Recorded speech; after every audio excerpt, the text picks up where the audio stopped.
You want to make more money, you should probably come overseas if you'd like that little bump in paycheck. Stay tuned to find out what I mean by this and ways that you can make some more money in the military by not being stationed in the United States, but actually going overseas. What is up, guys? You're tuning in to Nikki MGTV for another military video for all your military video needs. As always, you can hit me up on Instagram, Snapchat, or down in the comments below if you have questions. But as always, let's roll right into the topic, and that is how you're going to make more money in the military if you get stationed overseas. So with pay, there is the base pay, which is obviously that's the standard pay, but as you go other places and you move, and maybe if you have an apartment or a house or wherever you're at, you're not living in the barracks, that can really change what's going on.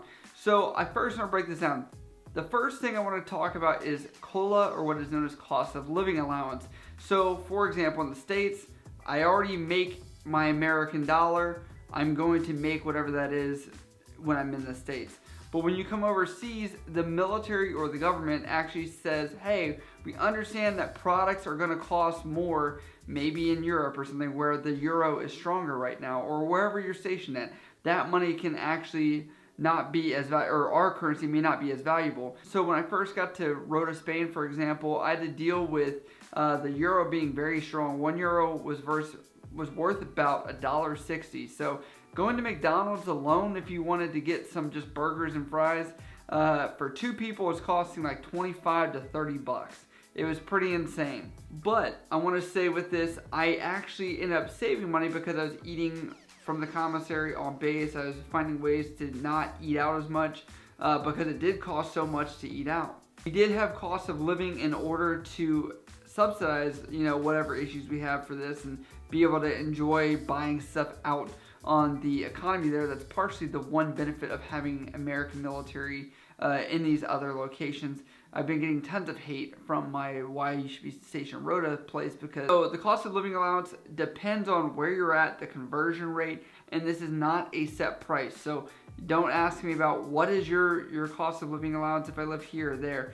But what I want to tell you is I think ours is about 700 here, 600, something like that.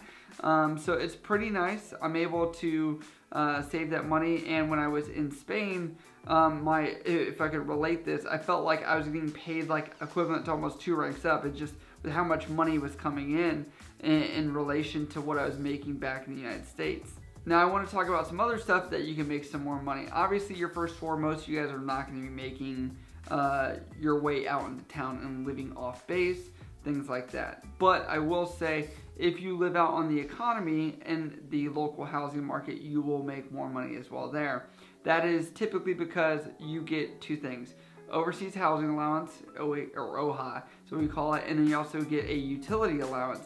Now OHA, this can hurt you or help you, okay? So say you're, like I'm in Spain, my rent was like 1,400 euros, okay? Now, that's not an exact dollar amount to dollars, okay? So what's gonna happen with that is it's gonna fluctuate as the currency and exchange rate changes. If it goes up or down, you may be paying less or more at a specific time because it takes a while for that change to affect your pay, if that makes sense.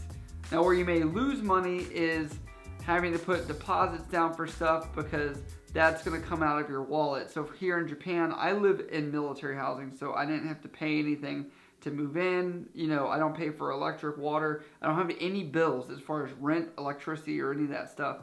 But if you live out in town, you're going to have the utilities and you have deposits and things like that, which are much more expensive. In Japan, it's several thousands of dollars in order to even move into a place. So understand, yes, moving overseas is great, but you're going to want to have some money saved up in case you want to move out into a place out in town and you eventually have that opportunity. Now let's get to the utilities. So for in Spain, I think I got about 700 bucks for utilities. It was something like that. And what I want to say is my utilities were never as much as what I was paid for. And that's just because being frugal. You guys can't see, I have one of these wall AC units in comparison to living in the States where there's a lot of places with central AC. Here in Japan and when I was in Spain, we had these little AC units here which you would turn on and cool one room at a time. Typically people aren't using this 24/7 like we kind of do in the States by having one mass temperature for the entire house. Monitoring that, monitoring your water use can really help you out. So I ended up actually saving money by watching how much I was using.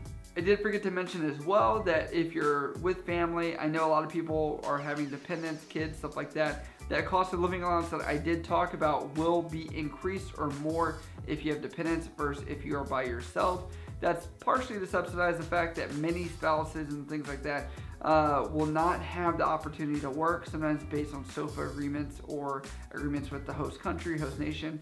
So it's understood if you're moving overseas, there's a possibility there may be only one income. So yes, overall, one person will be making more money if they're in the military, but that's one aspect I want you to consider. Overall, I will say, living overseas, you get a lot more comfort as far as financial freedom or ability to do what you want with your money. I personally like living overseas for that one fact. I'm paying off my car very rapidly because of that. I'm able to save up on my thrift savings plan. You know, if you guys are looking to get out within a couple years, it's probably a better idea to come overseas and be able to have that money saved up and take that little extra cash, put it away. I do know other people will use that cash to go travel, so it depends what you're really looking for. I mean, we had one guy that was, I think, E3, E4 with over $60,000 saved up. So it's very possible to save a ton of money. And mind you, he didn't do much on the base or didn't do much as far as traveling, but whatever your goals are, if it's financial freedom or financial ability to go do what you want, overseas might be a more viable option for you. But as always, guys, if you guys do have questions about the military, the pay stuff overseas, whatever else, you can always hit me up on Instagram, Snapchat, or down in the comments below. I love you guys. I'll see you next time.